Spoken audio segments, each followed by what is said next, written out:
and we would talk about like the ways that contemporary and ballet dovetailed really well. And then we had this group of students where like I had them first and I would introduce the concept through a ballet lens, and then she would have them right after me and she would introduce the same concept but through a contemporary lens. And it benefited those students so much. I believe that class got more out of their ballet and more out of their contemporary because we worked together. I felt very respected. I felt very collaborative, like I got to make a difference. Sometimes it's easier to notice that you feel disrespected. Yeah, probably ought to work on that. Probably ought to try noticing the positives. One time I remember sitting down with my boss and giving my perspective and saying, I really think the studio could benefit from X. And she said, okay, that's not going to happen.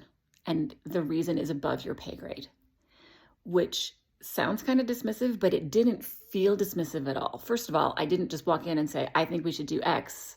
And she said, like it was like a 20-minute meeting where we talked about like, what is the overarching goal for the year and how can I contribute to that? And what is my lane so that I can stay in it? So we'd had this conversation. It was about the big picture because I work best knowing the big picture. And so in the course of that conversation, I was like, hey, I think this would be a good idea. And she was like, that doesn't fit the bigger picture. It wasn't an owner operator situation. There were other business partners involved that didn't come into the studio that I never had FaceTime with, I never met. And so she had more information than I did, and it's totally appropriate for a boss or an artistic director to be like, no. Like you have to say no sometimes so that you can stay focused on your goal and your vision and your mission. But it wasn't just a no. She handled it in a way where it was, I see where you're coming from. I see why that would be helpful, but this is not going to fly. When I take this to the business partners, the people who have majority ownership, you don't need to know their reasoning because you are not a partner in the business, but that's not going to fly. The answer was no, but I still felt respected. Like my expertise and my opinion was valued. It made for a really open and productive working relationship, and it felt super respectful. And I would go back and work for that person any day. I didn't always get what I wanted.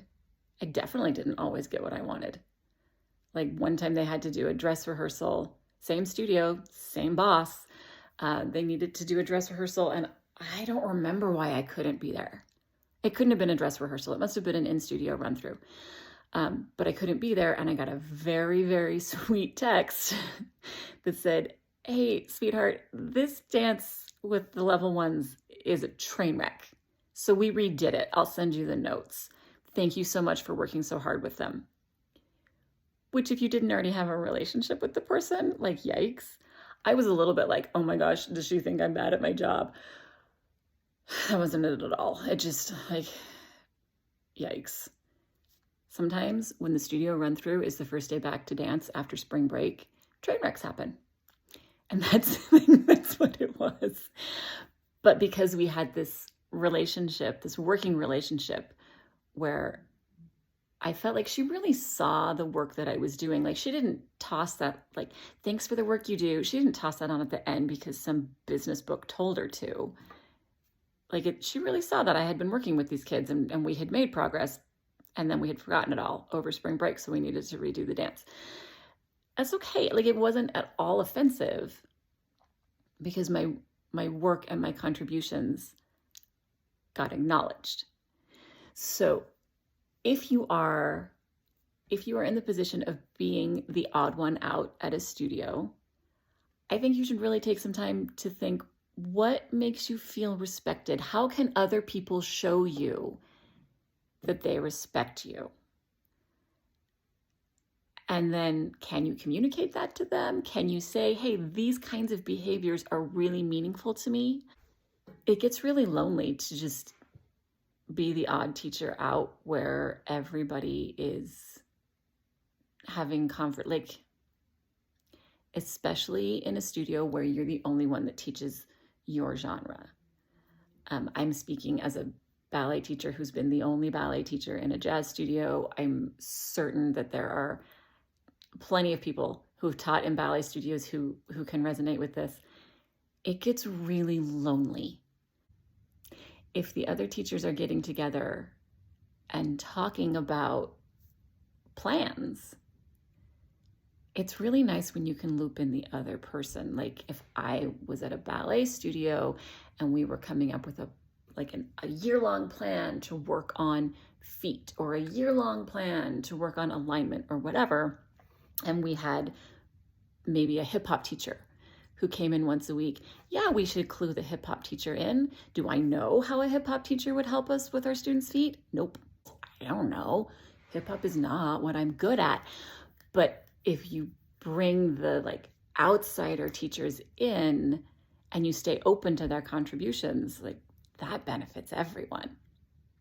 So if you're an outside person, what makes you feel respected? And how can we ask each other to show that? Because good dance is good dance is good dance in a lot of different ways. And when we respect each other and we support each other, really awesome things happen.